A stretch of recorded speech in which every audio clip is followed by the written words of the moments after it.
Step into the world of Nightfall over the Undead Empire, a narrative masterpiece by StoryWave.ai. Engage with us by liking, sharing, and subscribing for daily doses of imagination. Chapter 1, Empire of Spirits. The night air clung to my skin like wet velvet, thick with the scent of bootlegged whiskey and the undercurrent of electric tension that danced through the streets of St. Louis. I stood in the shadow of my empire, a network of clandestine distilleries and speakeasies that ran like veins through the city's heart. They called me the Don, a title that came drenched in both reverence and dread. I surveyed my territory from the balcony of an unassuming warehouse that operated as the facade for my operations. Below, men loaded crates of my finest spirits into the bellies of trucks that would slip through the city like phantoms in the night. Each driver knew the risk. They were my chess pieces in a game where the stakes were life and death. Boss Vince, my enforcer, approached, his voice a low rumble that matched the growl of the engines below. We got trouble. Tony's truck didn't make the last drop. Ambushed, they're saying. I turned, the city skyline reflecting in the dark pools of my eyes. Who? Word is, it's the O'Malley crew, he said, the brim of his fedora casting a shadow over his determined eyes. A muscle twitched in my jaw. The O'Malleys had been a thorn in my side, a rival gang that sought to challenge my dominion over the whiskey trade. This was not the first time they had dared to strike at me, but it would be the last. And the cargo? I asked, knowing the importance of the lost shipment. Gone, along with Tony, Vince replied, his knuckles white as they clenched and unclenched. A silence hung between us, thick as the smog from the factories. I turned back to the city, my city, that spread out beneath me like a chessboard. I was the king, and the O'Malleys had just put me in check. We hit them tonight. No mercy, I commanded, my voice as steady as the steel that reinforced my hidden empire. Vince nodded, a bull ready to charge at my command. What about the whispers of sickness, boss? They're saying folks are turning up, different, belligerent, like they ain't themselves no more. I considered the rumors that had been slithering through the streets, tales of a malady that left its victims hollowed-out shells of rage. Keep an ear to the ground, but for now, we focus on the O'Malleys. This city ain't big enough for two kings. As Vince departed to rally the men, I let my gaze linger on the horizon, where the last vestiges of twilight succumbed to the impending darkness. The night was alive with the hum of illicit activity, the heartbeat of an empire built on spirits, both the kind that burned your throat and the kind that haunted the souls of men. But as the hours wore on and the shadows deepened, I couldn't shake the chilling sensation that something more sinister than rival gangs and police raids lurked in the darkness. Whispers of the sick took form in the recesses of my mind, a prelude to anarchy that could unravel everything I had built.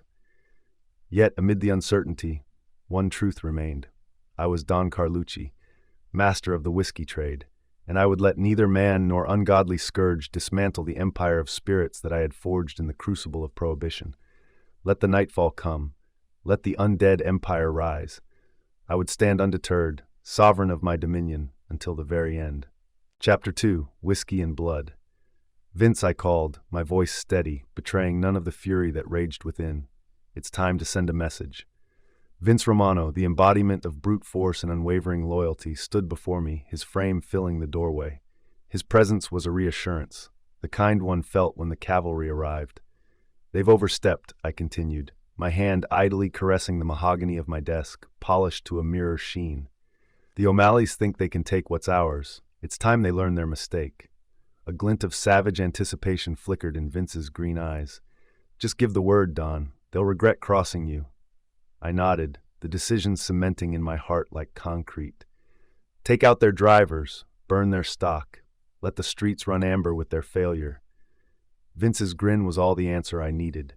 He turned to leave, his steps resolute, a predator unleashed upon the unsuspecting prey. The city was a labyrinth of alleys and back streets, a maze I knew like the veins in my own hand. Vince moved through it with a singular purpose. The hunt had begun. The first driver didn't even see it coming. A shadow that descended with the ferocity of an angel of vengeance, Vince showed no mercy. The man's scream was cut short, a life extinguished like a candle in a tempest. Whispers of the deed slithered through the city's cracks, reaching my ears as I sat in the dim light of my office. Another driver, another life snuffed out. The O'Malley's whiskey, once a source of their pride, now fuel for the fire that Vince set beneath the night sky, the flames dancing like wraiths, rejoicing in the destruction. As the city slept, ignorant of the war waged in its dark corners, a tale crept through the speakeasies, a story told in muttered voices of a sighting most unnerving. A figure, shambling and grotesque, with eyes void of the spark of life. They called it the ramblings of a man soaked in too much gin, a drunkard's hallucination. I listened, my thoughts a tumultuous sea, wondering if the whispers held a grain of truth. The morning found the city changed, a new fear lurking in the hearts of those who heard the tales. The O'Malleys were wounded, their grip weakening.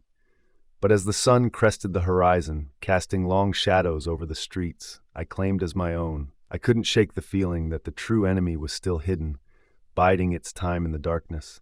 I poured myself a glass of my finest whiskey, the liquid gold a temporary balm to my unease. Today, the city was mine. But tomorrow?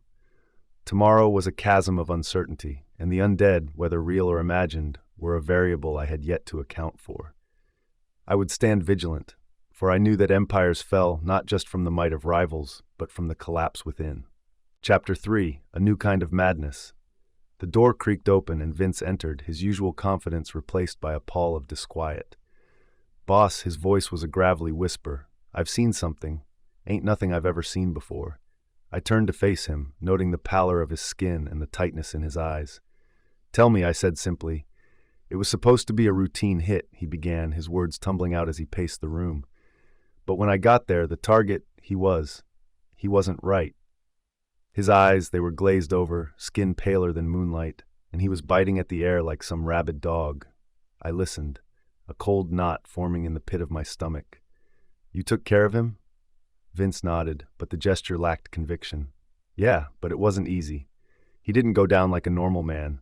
Took half a clip before he stopped twitching." The room seemed to close in around us, the air thick with unspoken dread. "These rumors of sickness," I mused aloud, "they're not just rumors anymore, are they?" He shook his head, finally halting his relentless pacing. "The streets are whispering about the dead walking, about folks disappearing or turning up." Different. I didn't believe it, not until tonight. A heavy silence enveloped us. My mind raced as I pondered the implications of Vince's encounter. The control I held over this city was absolute, but how does one manipulate the strings of fear that have no discernible source? How do you strategize against an enemy that defies the natural order? "Keep this quiet," I instructed, my voice firm. "The last thing we need is panic." And Vince, I added, meeting his troubled gaze, "stay sharp. We don't know what we're dealing with yet." He nodded, the lines etched into his face, speaking volumes more than his words could. As he left, I found myself alone with the weight of an empire that suddenly felt as fragile as glass. The city slumbered uneasily, an aggregate of shadows and half-lit streets, while I remained vigilant. Whispers turned to rumors, rumors turned to stories, stories that chilled the blood of even the most hardened criminals. Unexplained disappearances, attacks with no perpetrator. The fabric of my world was unraveling, thread by thread. I poured myself a drink, the liquid fire a small comfort against the burgeoning chaos. Vince's encounter was no isolated incident. It was an omen, a sign of the anarchy that was clawing its way into the heart of my empire. As the dawn approached, painting the sky with streaks of crimson and gold, I knew that the coming days would test the limits of my power. The dead rising, a city gripped by an intangible terror, and the very foundation of my domain threatened by something beyond comprehension. I would need to adapt, to evolve. The rules of the game had changed, and I would not be bested by this new, dark twist of fate. The Empire of Spirits might face its greatest challenge yet, but I was Don Carlucci, and I would not yield to the madness that encroached upon my city. Chapter 4, The City of Walking Death. Vince burst into my study, a torrent of urgency embodied in his muscular frame, his fedora askew atop his head. "Don, it's bad. The streets are crawling with them. They ain't human no more." I stood, the weight of my empire suddenly a noose around my neck. "How many?" I asked, the question hanging in the air like the smoke from my cigar. "Too many to count," he replied, his voice a rough edge of anxiety. They're clawing at the doors, biting anyone they get their mitts on. An empire built on fear, on loyalty, now faced an enemy that knew neither. I grabbed my coat, the fabric of familiar comfort against my broad shoulders. Get the boys. We're going to defend what's ours. The streets once sang with the jazz of the speakeasies. Now they screamed with the chaos of an apocalypse. Our boots echoed on the cobblestones as we moved, an army of mobsters facing an onslaught of rotting flesh and gnashing teeth. Remember, aim for the head. I shouted over the din, my voice a rally cry in the madness. We reached the barricades, the last line between order and oblivion. The undead came in waves, a tsunami of decay that crashed against our resolve. Bullets flew, a hailstorm of lead that cut down the grotesque figures one by one. Vince stood beside me, his revolver a thunderous retort in the night. "Never thought I'd be fighting alongside the O'Malleys," he said, referring to the rival gang members who now fought at our side. Desperate times, I grunted in response, squeezing the trigger and watching another creature collapse. The city became an arena, the dead its gladiators, and we, the unlikely champions of a world on the brink. The authorities, the so-called protectors of the city, were naught but whispers on the wind, their presence as absent as the tranquility that had once cradled St. Louis. Panic spread like wildfire, a blaze that consumed reason and courage in equal measure. Amid the terror, I found a strange solace in the fray, the clarity of combat that stripped away all but the present moment, a moment where every shot fired was a note in the requiem of an empire. As dawn approached, a grim silence settled over the battleground. We, the living, stood victorious, yet surrounded by the husks of those who had succumbed to the nightmare. The streets ran with blood and whiskey, a macabre cocktail of the life we'd known and the horror that had usurped it. I turned to Vince, his once immaculate suit now tarnished with the remnants of battle. "We need to regroup, find out how widespread this is." He nodded, his eyes betraying the toll of the night. "We'll hold the fort, Don. Whatever it takes." The city of walking death had unveiled its full horror, and we stood amidst the ruins, the kings of a crumbling domain. But I was Don Carlucci, and if this was the end, I would meet it on my feet, a mobster king in a world gone mad. Chapter 6, The Undead Gamble. The day's first challenge arrived with the sun. A convoy laden with whiskey, the lifeblood of my operation, had been besieged. The news came like a gut punch, delivered by a breathless runner whose eyes were wild with fear. Vince, built like the Colosseum and just as unyielding, met my gaze across the war room where maps were littered with markers and plans. "We can't afford to lose that shipment," he said, his tone as grave as the situation. "Then we won't," I replied with a decisiveness that I hoped would infuse courage into my men. "Gather a crew. We move out within the hour." The convoy had been a calculated risk, a desperate bid to move resources to where they were needed most. But the undead, with their relentless hunger and sheer numbers, had become the unpredictable variable in every equation. As we approached the ambush site, the air was thick with the stench of death and whiskey. The trucks were barricaded by a mass of rotted flesh, the undead swarming like locusts on a field of grain. "Form a line," I ordered, my voice slicing through the chaos. "Aim for their damned heads." The ensuing battle was a symphony of gunfire and groans, a desperate fight where every bullet had to count. We moved as one, a unit bound by the necessity of survival, the crack of our guns the only response to the guttural cries of our besiegers. It was then that the unexpected happened. A rival gang, the Morettis, emerged from the ruins of a nearby building, their guns also trained on the undead horde. Vince's eyes met mine, a silent question hanging between us. "Truce?" I called out to the Morettis, my voice a loud holler over the din of battle. "For now," came the gruff response from their leader, a burly man with scars that told tales of 1,000 fights. Together, mobsters who had once been sworn enemies stood side by side, our guns united against a common foe. The dead fell, one by one, until the street ran with a river of whiskey and blood, an unholy mixture of our livelihood and our curse. With the immediate threat quelled, a tense gathering formed in the no-man's land between our factions. This truce I began, my gaze locked on the Moretti boss. "It's not just for today. We need to think long-term." The Moretti boss, a stocky man with eyes like flint, nodded. "I never thought I'd see the day, but you're right, Carlucci. The dead don't care about our turf wars. Our truce was a gamble, a high-stakes bet against an apocalypse that showed no signs of abating.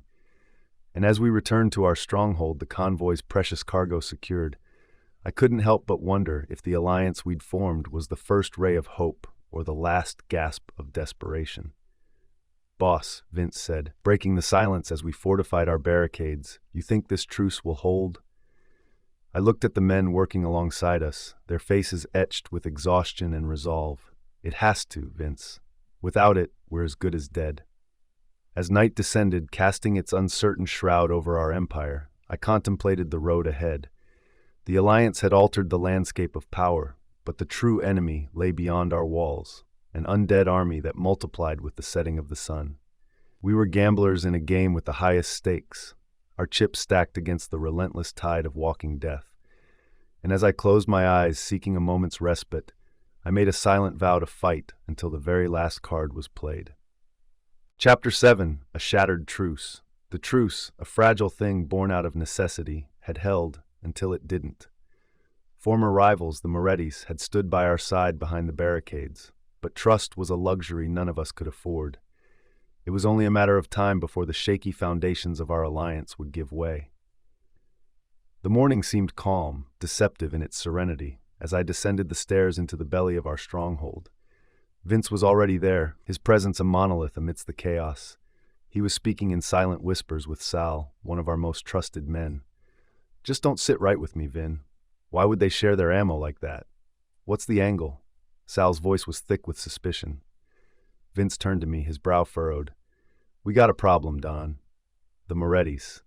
They're getting antsy, stockpiling more than their share, and now they're handing out bullets like Christmas came early. Doesn't add up." I rubbed the stubble on my chin, mulling over the information. "Keep your eyes peeled. They might be planning a double cross." Our conversation was cut short by the raucous clamor of gunfire, a staccato symphony that shattered the illusion of peace. We rushed to the ramparts, the cold metal of the gun feeling like an extension of my own will. There they were, the undead, a tidal wave of decay that surged against our defenses. But worse still, the Morettis had chosen this moment to make their move. Gunfire rained from the adjacent rooftop, not aimed at the undead, but at us. "Traitorous snakes," I shouted as I returned fire. The betrayal stung sharper than any bullet. Vince was a force of nature, his shots precise, his expression one of unbridled wrath. "We gotta push 'em back, Don. Can't let 'em flank us." The air was thick with the acrid tang of gunpowder and the miasma of rotted flesh. We fought on two fronts, our bullets carving a line between life and the abyss. Suddenly a shout pierced the din. "Ceasefire! Ceasefire!" It was the voice of the Moretti boss, his silhouette outlined against the backdrop of a city consumed by madness. I signaled for our men to hold their fire, though my fingers still itched on the trigger. "What's the meaning of this?" I bellowed. The Moretti boss approached, hands raised in a rare display of vulnerability. "We thought you were planning to hit us first." "Miscommunication, Don. Let's end this now, or we all die here." Around us, the undead clawed at the walls, their numbers growing. The enemy of my enemy is my friend, a disposition as old as time, but never more relevant. The choice was clear, and in that moment, the shattered truce was reforged in the crucible of desperation. "Unity or death," I said, the words a heavy truth. "Hold the line together, or we all become food for those things." As the first light of dawn turned to day, we stood united once more, our guns a chorus of defiance against the encroaching darkness. The Morettis fought alongside us, and for a fleeting moment, the fractured empire was whole again. But as the dust settled and the last of the undead fell, the question lingered in the air, unspoken: how long before trust would fracture once more under the weight of survival? For now, all we could do was watch the walls and wait, knowing that in the heart of every man lay the potential for both unity and betrayal. Chapter 8. The Enemy of My Enemy. The crunch of footsteps on gravel announced Vince's approach. "Don, we've been talking. It's time we hold real talks with the others. We're spread too thin." I turned to regard him, the morning chill doing nothing to cool the heat of the situation. "You think I don't know that? But can we trust them?" Before Vince could reply, a voice called out from the makeshift gateway below. "Don Carlucci, a moment of your time?" It was Lucia, sharpshooter for the Morettis, and as fierce as they come. I nodded at Vince, and we descended the rampart to meet her. Don Carlucci, Lucia greeted me with a nod, her rifle slung over her shoulder like a hunter's bow. Time's wasting. We need to talk strategy. We found ourselves in the remnants of what had been a cozy tavern. The three of us sat down at a sturdy oak table, its surface scarred with the memories of countless brawls and card games. "Let's hear it, Lucia," I said. "What's Moretti's play?" She leaned forward, her eyes scanning the room before locking on mine. "We push back together, or we perish alone." "Your call." Vince shifted in his chair, a creak of leather and the weight of his gaze settling on Lucia. "How do we know you won't shoot us in the back the first chance you get?" Lucia's eyes flickered to Vince, a spark of something unwritable in their depths. "Because, Romano, the enemy of my enemy is my friend. And right now, those things out there are the biggest enemy we've all got." Her words hung in the air, heavy with truth. I steepled my fingers, considering the woman who sat before us. She was right. This wasn't about territory or power anymore. It was about survival. "We'll hold them at the crossroads," I finally said. "Bottleneck M. Combined firepower should give us the edge." Vince nodded, his usual scowl softening as he glanced at Lucia. "Sounds like a plan." As the day wore on, the combined forces of rival gangs took their positions. The air was tense, a taut string ready to snap at the first sign of betrayal. The undead came in droves, a relentless sea of decay. But we were ready. The sound of gunfire was deafening as shots rang out, each blast a chorus of defiance against the encroaching darkness. In the lull of battle, I caught sight of Vince and Lucia, their backs against an overturned car, working in unison to reload their weapons. There was a rhythm to their movements, a dance of survival that spoke of something more than camaraderie. The tide turned in our favor, and as the last of the undead fell, the street was littered with the remnants of our grim victory. Lucia walked over to Vince, clapping him on the shoulder with a grin. "Not bad, Romano. Not bad at all." Vince, usually a man of few words, managed a small smirk. "You're not too shabby yourself, Lucia." As night fell, and we retreated to the relative safety of our stronghold, I couldn't help but notice the way Vince stole glances at Lucia. In the midst of death and decay, a delicate bloom of attraction was the last thing I expected to witness. Back in my office, I poured myself a stiff drink, the golden liquid catching the light of the dim bulb overhead. A strategic victory had been won, but the war was far from over. And in the quiet moments between planning and fighting, I found myself wondering if this unexpected romance was a signpost of hope or a distraction we could ill afford. Either way, the enemy of my enemy had become my ally, and in the battle-scarred landscape of St. Louis, that was as much as anyone could hope for. Chapter 9. Bonds Forged in Blood. Vince entered, his footsteps echoing through the vast emptiness. "We've got a situation," he announced, his voice carrying the weight of unspoken casualties. I looked up, my eyes meeting his. "What sort of situation?" He pulled up a chair, the metal legs screeching against the concrete floor.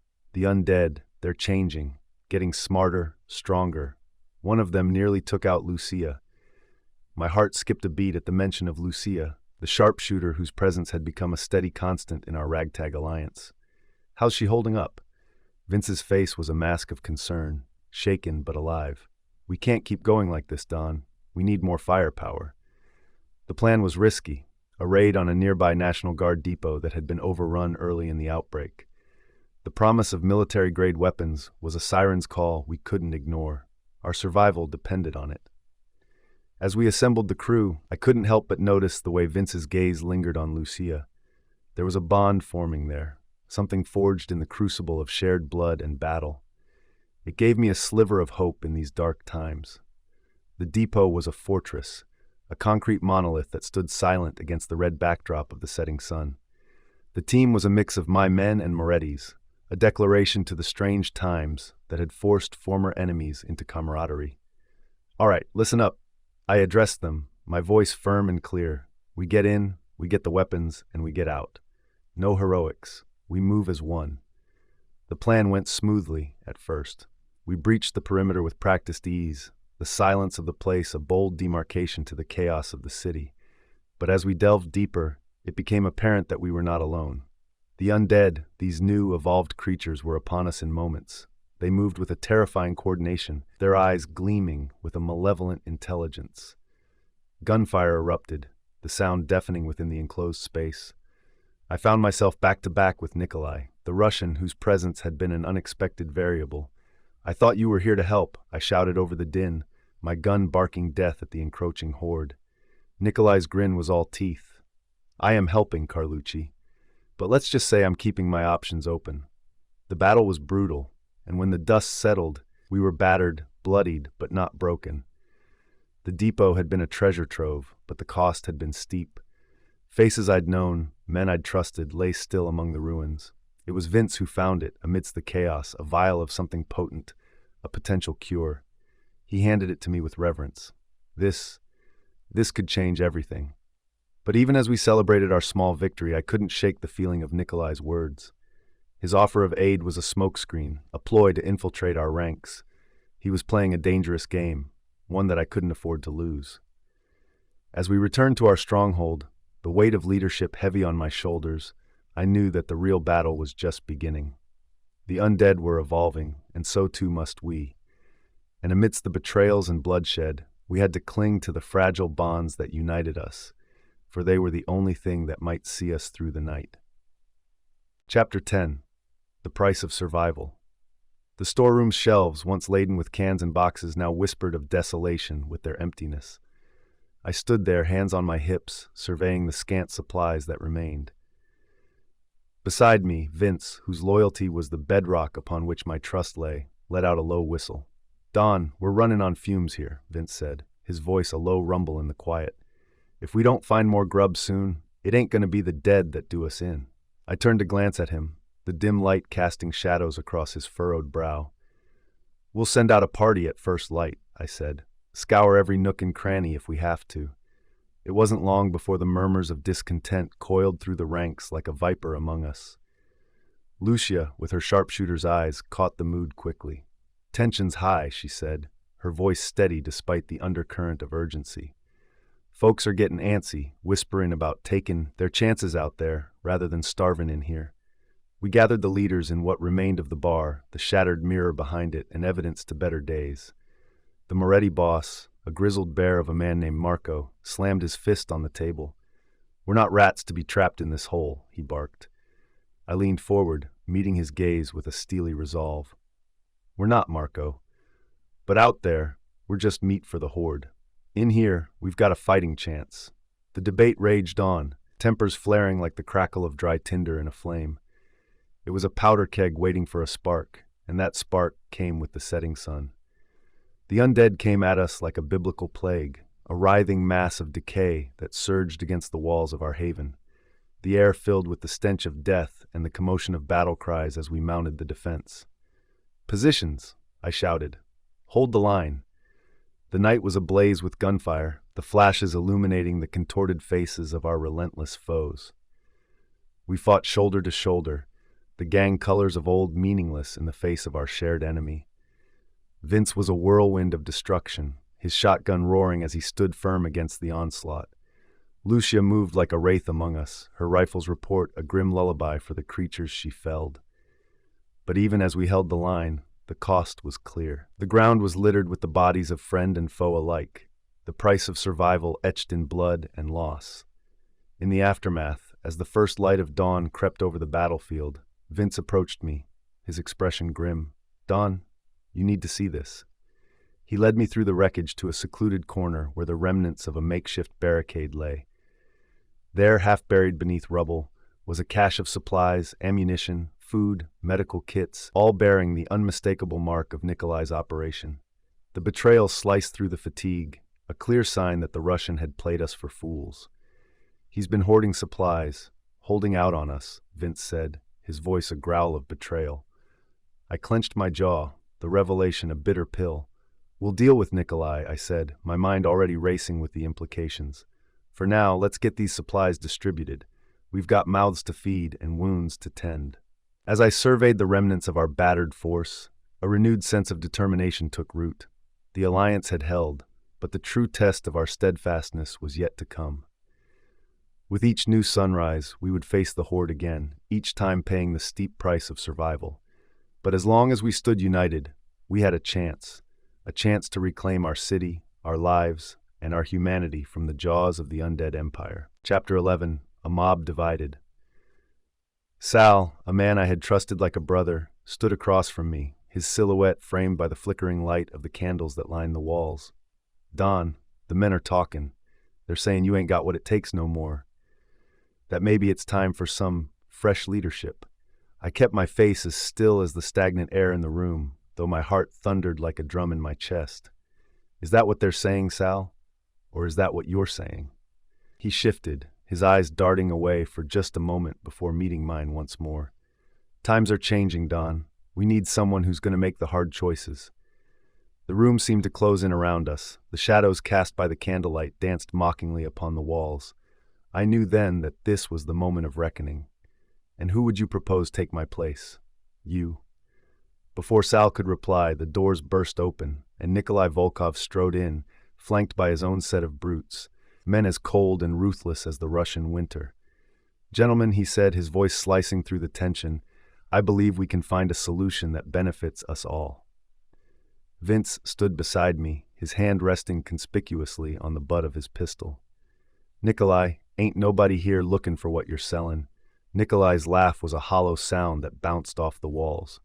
"On the contrary, my friend, I think Don Carlucci here would be very interested in my proposition."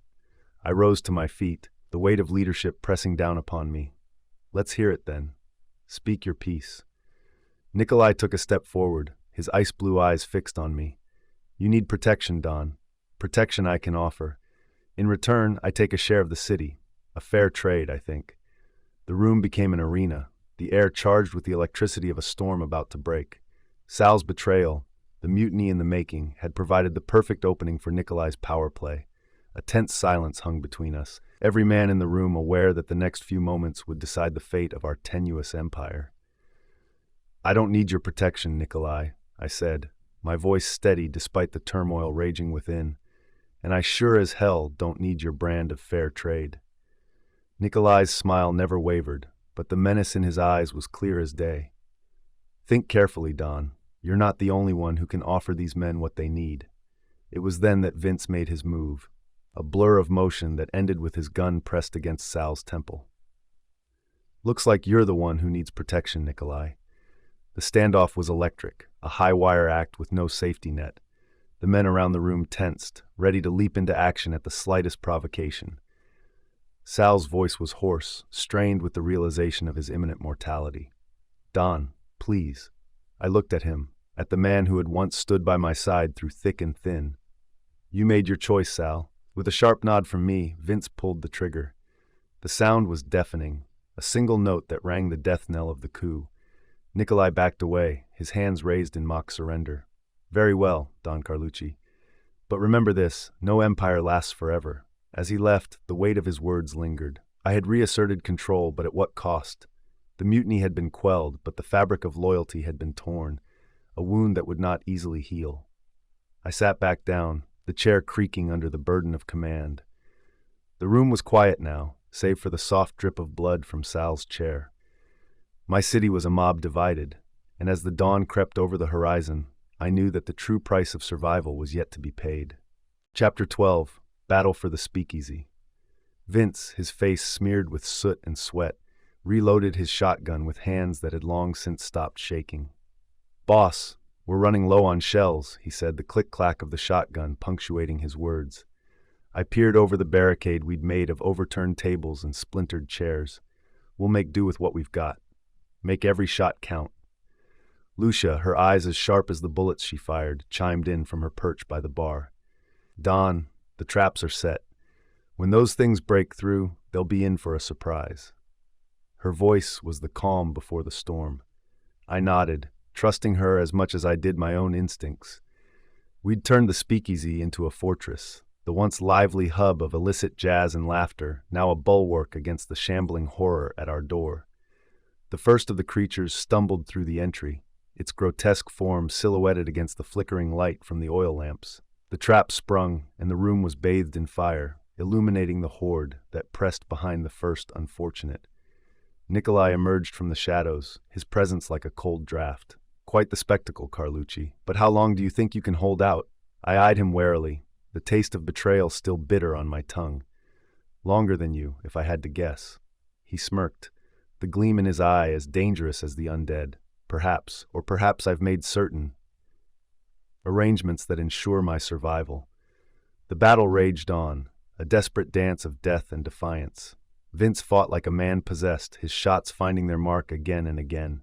Lucia moved with lethal grace, her rifle singing a dirge for each creature it laid to rest. But it was Nikolai's revelation that gnawed at my focus. What arrangements? I demanded, ducking a grasping hand that broke through the window.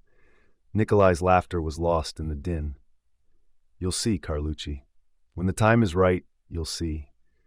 The onslaught seemed endless, a tide of decay that threatened to sweep us away. We fought with the ferocity of cornered beasts, knowing that to yield was to die. Then, in a lull, a moment of eerie silence, Vince's voice cut through the tension. Boss, I found something. You need to take a look at this. He held up a scrap of paper, the ink smudged, but the message clear, a communication between Nikolai and an unknown party, a promise of safe passage in exchange for the whereabouts of our stronghold. I turned to Nikolai, my rage barely contained. You sold us out. His shrug was nonchalant, a mockery of the situation. In this new world, Carlucci, it's adapt or die. I chose to adapt. The standoff that followed was a razor's edge, a single breath between life and death. But it was Lucia's shot, precise and silent, that decided it. Nikolai crumpled, his schemes ending with a single bullet. With his treachery laid bare and his life extinguished, we turned our attention back to the pressing matter at hand, the legion of undead that sought to end us.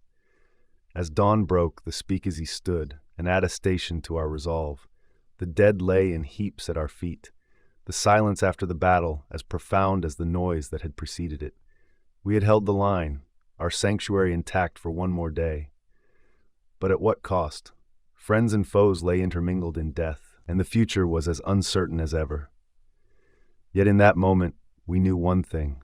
We were survivors, and we would face whatever came next with the same grit and determination that had seen us through the night. Chapter 13, The Mob War's End. Vince flanked me, his eyes scanning the horizon for any sign of movement. Boss, the city's quiet today. Too quiet. I nodded, my gaze fixed on the crumbling edifice of what was once the grand courthouse, a symbol of order now overtaken by chaos. Quiet doesn't mean safe, Vince. It means they're planning something. A group of survivors approached, their faces etched with the wariness of the damned. They looked to me, their gazes a mix of hope and desperation. Mr. Carlucci, the eldest, a woman with steel in her voice despite her frail frame, addressed me. We've lost everything. The city's gone, the law's gone, you're all we've got left.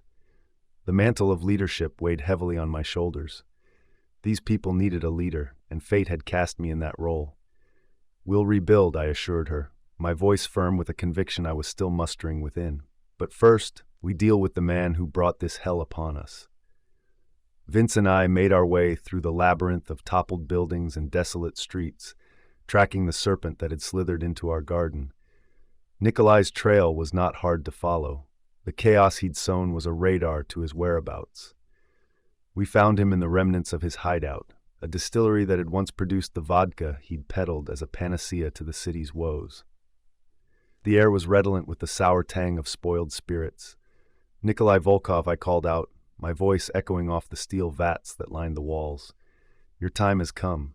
The Russian emerged from the shadows, the ghost of a smile playing on his lips. Don Carlucci, always the man of the hour, have you come to join me in my empire of ashes?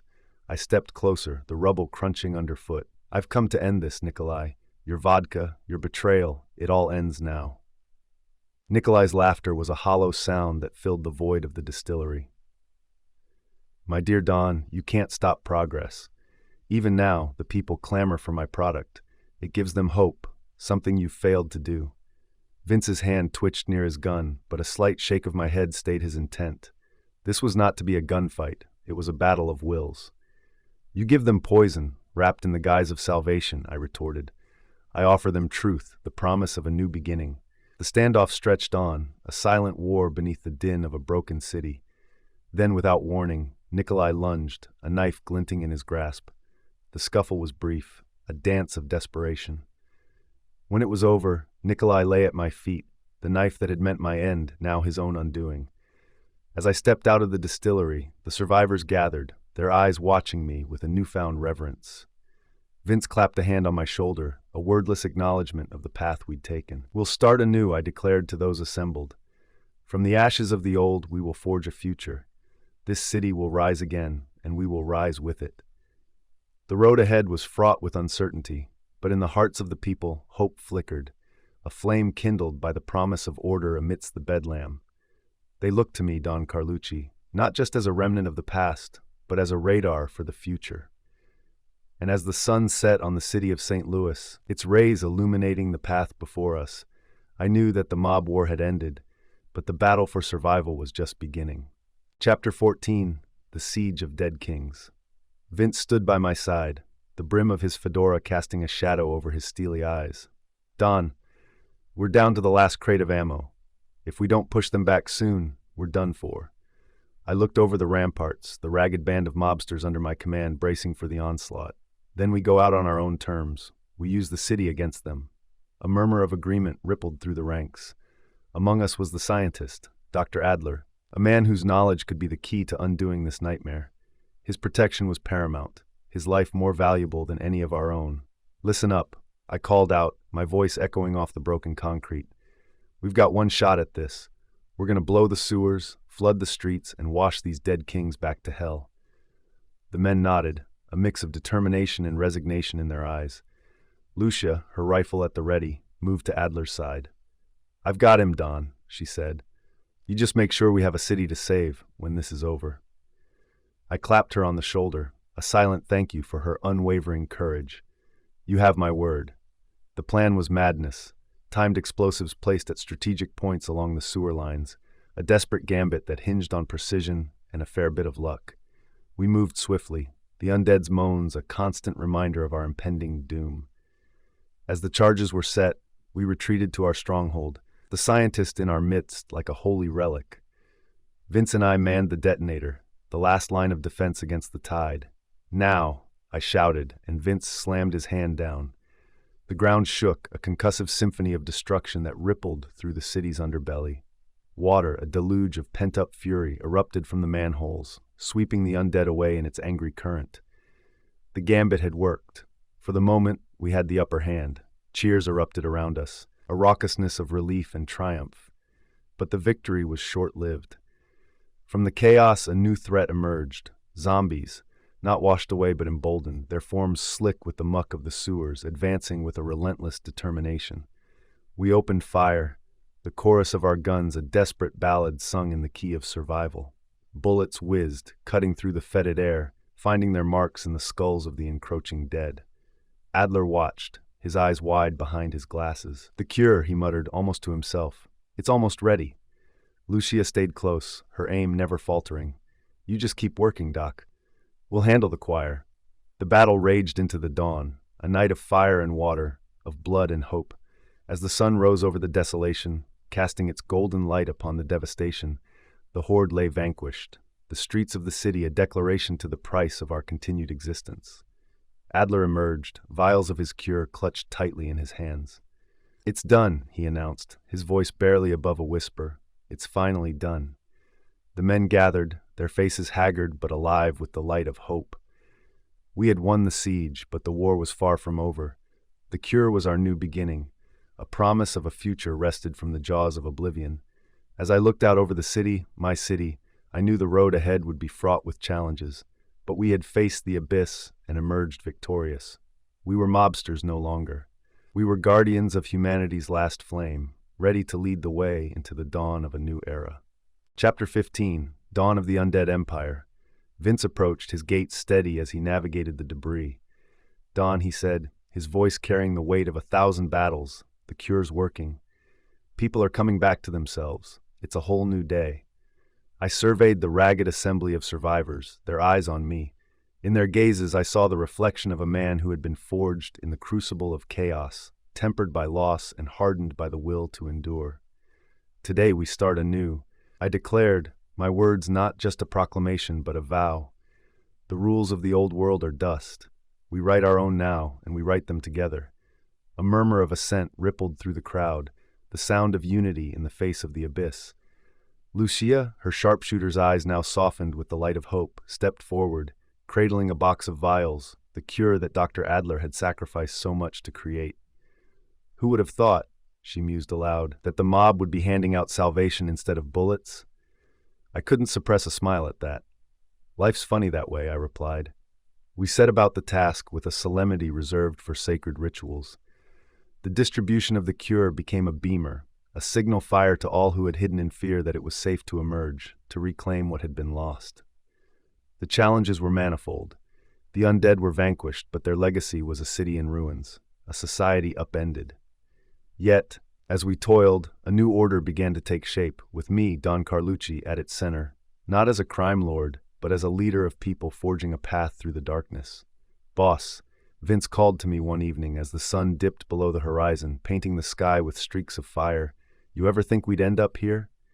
I leaned against the cool stone of a building that still bore the scars of war. Never, I confessed.